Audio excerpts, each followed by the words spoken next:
Welcome, and thank you for joining me for the latest episode of Under the Cupola. My name is Gaumond, and I'm the town manager for the town of Weston, and I thank you for joining me for this presentation. As you have seen in previous episodes, I tend to bring in folks from the community who are doing marvelous things and making the town of Weston a better place. You've met a lot of our department managers and coordinators, as well as residents from the town who are doing spectacular things. And I'm here today with a very special guest. Her name is Lori Hess. Welcome to the show. Leon, thanks so much for having me today. Oh, it's my pleasure. So I brought Lori in. You might know her as an elected member of the planning board here in Weston, but also, and the reason why we're talking to her today, she happens to be the chair of the Unified Planning Committee, which has been started in the town a couple of years ago now. Why don't you tell me a little bit about the Unified Master Plan, how we got to this place, what made you and others bring this idea forward and champion it for the community? Sure. Well, the Unified Plan is something that we discussed, I think, starting back in 2020 or 2021. I think we had our first conversations with you, Leon, as members of the planning board. We felt that there were a lot of changes facing our community, and we felt that it was a really good time to look at the town across all departments to see what synergies there were and how we could make better decisions for the challenges that face us in the future. Now, we have a master plan. Why don't we just use that one? Well, a lot has changed since that one, because that one came out in 1965. So is the town really different since 1965, Lori? Well, certainly from a traffic standpoint it is. Yeah. And, a lot of things have changed. Our population has been pretty stable over that time, honestly, but our demographics have shifted. We have become older, and so the types of services that we need and that we need to provide as a community has changed as well, and I think that's just one good example of how we've changed since then. Yeah, so tell me, what will the Unified Master Plan look like? What will it be? Well, it's a document, right? It's a long-term strategic plan. And that strategic plan will help us manage growth and change for our future.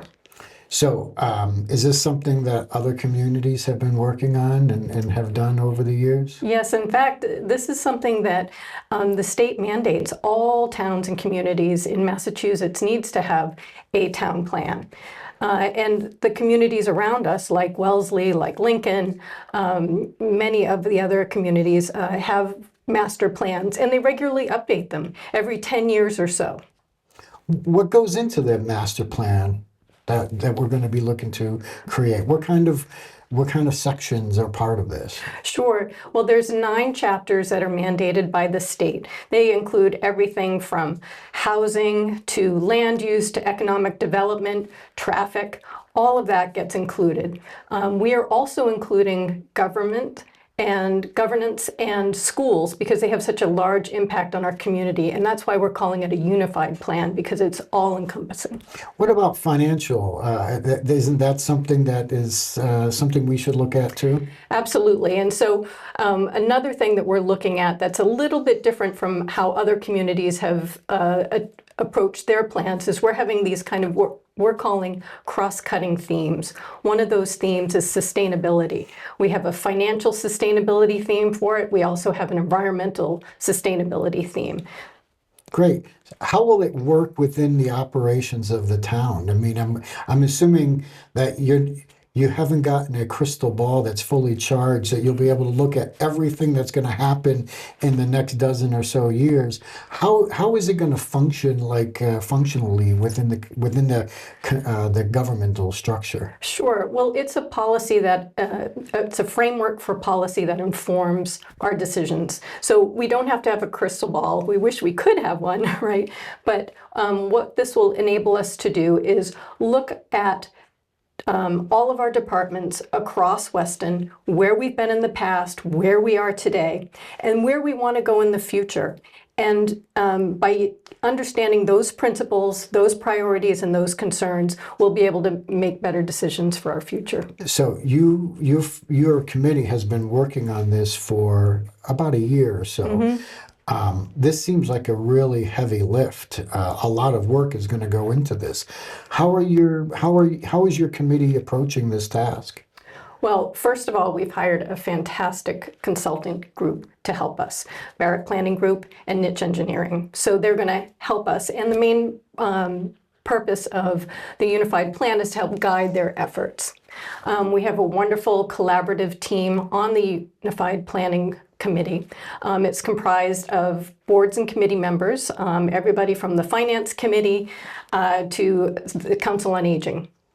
And we also have 4 at-large members as well, who are just members of the community and want to represent the community's interests. So those folks will work together as a team. We'll end up having subcommittees that will represent each of the individual boards and committee departments, and split out the work that way, because it is a heavy lift.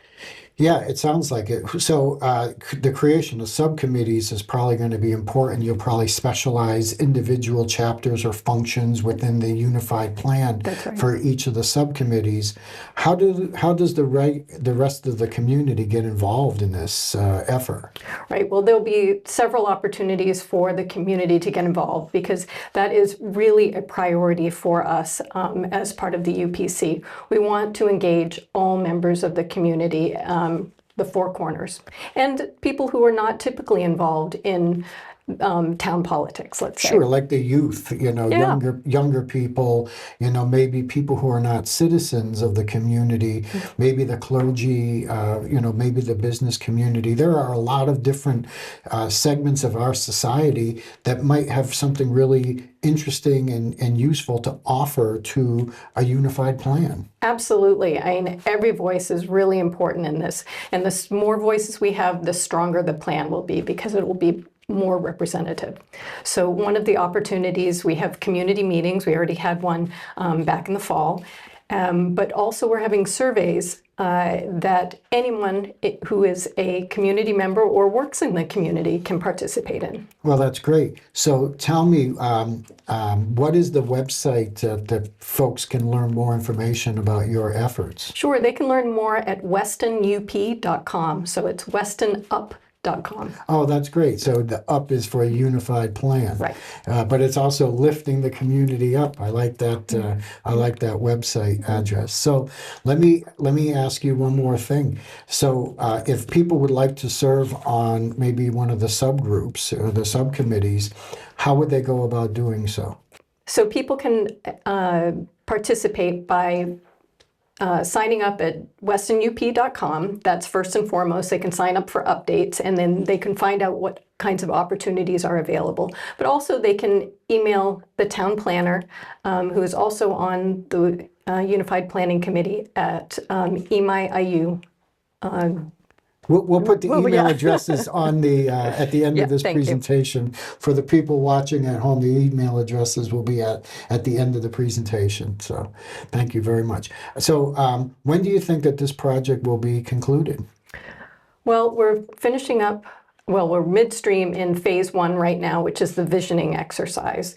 That's where we understand from the community and the boards and committees their priorities, their challenges, and their hopes for the future, their aspirations.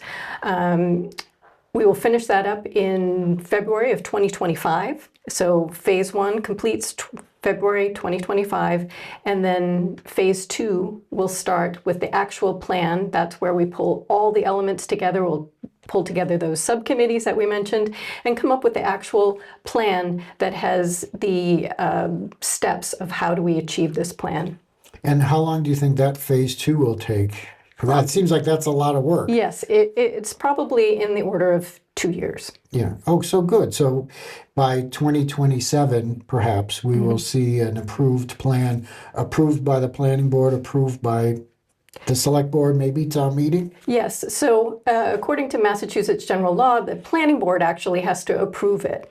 But typically, the select board, and it can go to town meeting as well for approval. Great. Yeah. Great. So those are some of Anything the else that you options. want to add about the program or what you folks are working on?